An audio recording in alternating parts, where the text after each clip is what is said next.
Hello, good time of the day. We got an interesting question today that I want to address in our break between patient sessions. The question is, can I improve my arthritis and pain as well as general health by changing my gut bacteria, what is called microbiome? It's related to prebiotics, probiotics, and some other interesting concepts that we're going to discuss today.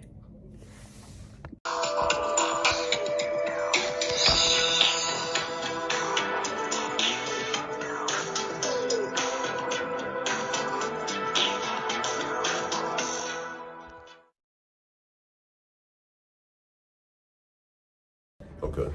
My name is John Matthews. I'm a patient of Dr. Margolin. I've been coming here for a couple of months.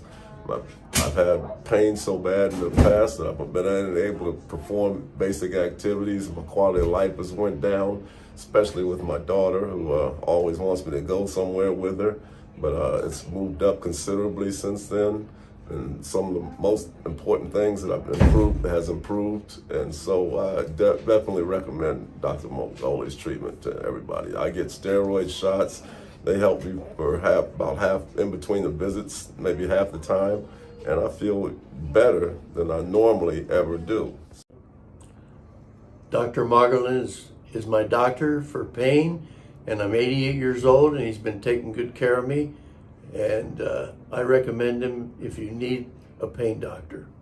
Hi, my name is Angie, and I've been coming here since 2011, and I've had a lot of back pain, but since I've been coming here, it's been controlled, and I'm very happy and pleased with coming to this doctor. My name is Barbara Banks, and I've been coming to Dr. Leon for 2 years, and he's been working with me with my pain, and my pain has eased up a lot, and I thank him very much.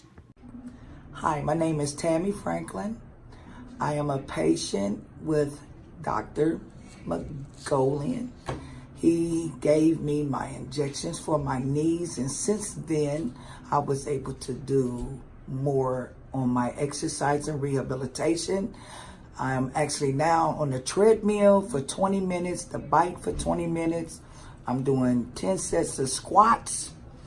It works excellent. My name is John Florallen. I come here almost 2 years, but I like it. I like the doctor service. I'm satisfied. I'm happy. In the first part of this video, I would like to explain very briefly what microbiome is, why is it important, why this question is important for everyone, and especially with people with chronic pain. Well, interestingly, recently we discovered that in our gut, we have about 3 to 10 times more cells, which are bacterial cells, yeast cells, maybe some kind of creatures called archaea, but we're just keeping it simple. But let's talk about bacteria and yeast cells that populate our gut. And first of all, it's a huge number. It's about, if we have about 23 roughly trillion cells, there are 3 times more, 60 or more than 100 trillion cells in our body. And they not just populate our gut, they help us to digest food. They have very strong impact on our immune system, on our weight control, and some other functions, as I'm going to discuss. When we eat healthy food, we feed healthy bacteria that have a healthy impact on our body. When we eat junk food, especially sugary food, we feed unhealthy bacteria and yeast, notably candida and some other unhealthy bacteria that secrete, this is the theory, they secrete some substances, including neurotransmitters, that encourage us to eat more. There were experiments, for example, you may have heard about something called fecal transplant, which transfers bacteria and fecal substances from one person to another to treat some bacterial conditions like Clostridium difficile, like very sick people. So interestingly, some of those people gained weight because they got bacteria. There are experiments in mice that you can create genetically identical mice that grown up in sterile environment. They have no bacteria in their gut. First, without this microbiome, the mice is sick. They're not very healthy. Secondly, when you populate it with different types of bacteria, it has impact on their behavior and weight gain and lifespan, even though they're genetically identical. So there are more, and there are some other experiments. So basically, there are more and more suggestions that yes, your gut bacteria have an impact on your health, on your weight, on your immune status, and people with autoimmune diseases, I'll just name a few: diabetes type 2, rheumatoid arthritis, lupus,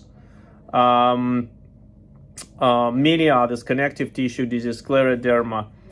And maybe general inflammation in your body is impacted by this bacteria. So theoretically, yeah, they have an impact. The thing is, what can you do about it? Specifically, the person asks, so do I need to buy those expensive capsules with probiotics and take them every day?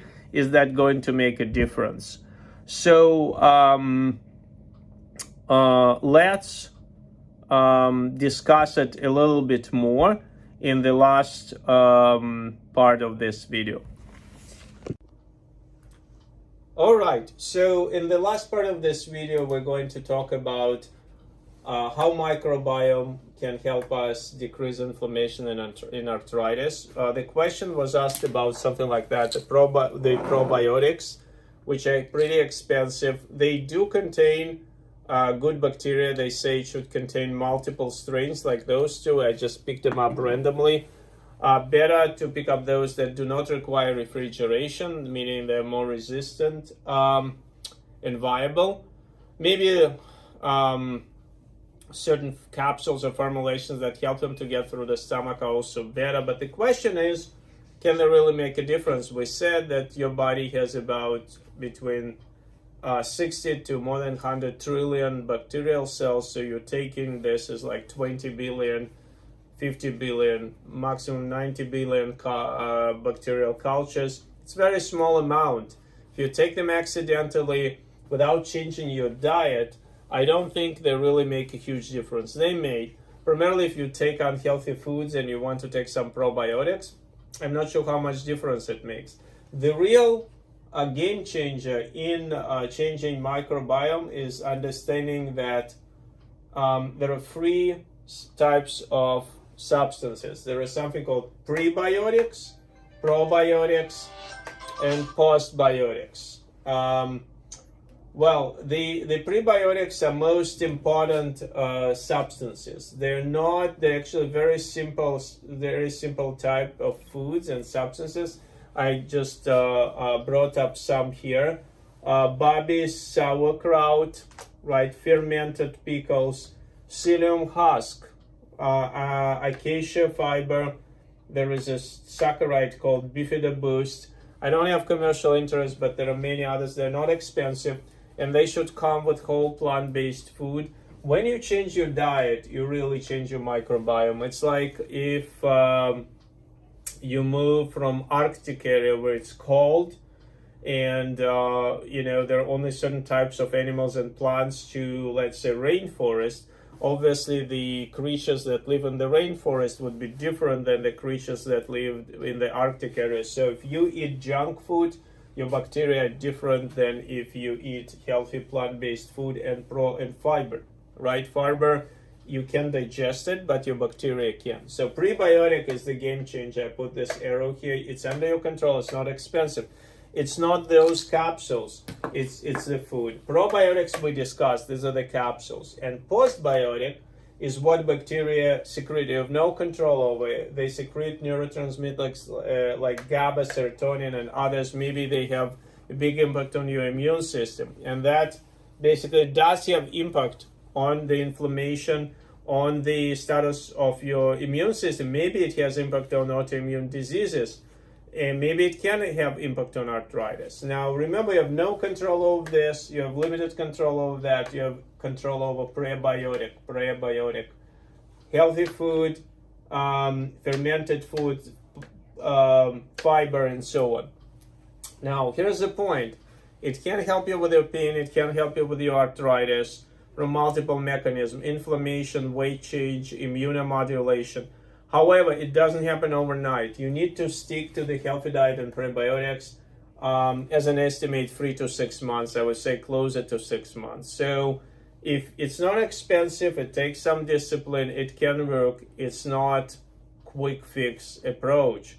In my experience, it can be used in addition to other methods that we discussed in prior videos. Look our video about sugar, types of food, turmeric, and so on. It's a great question, and I think it's one of the strategies that are not expensive, that are fairly safe. I would say, obviously, if you have gastrointestinal condition like diverticulitis and maybe some others, you need to talk to your provider. Everything I said is general medical knowledge. In every specific case, you need to talk to your healthcare provider. But overall, it's a good question. It's a good approach. Thank you.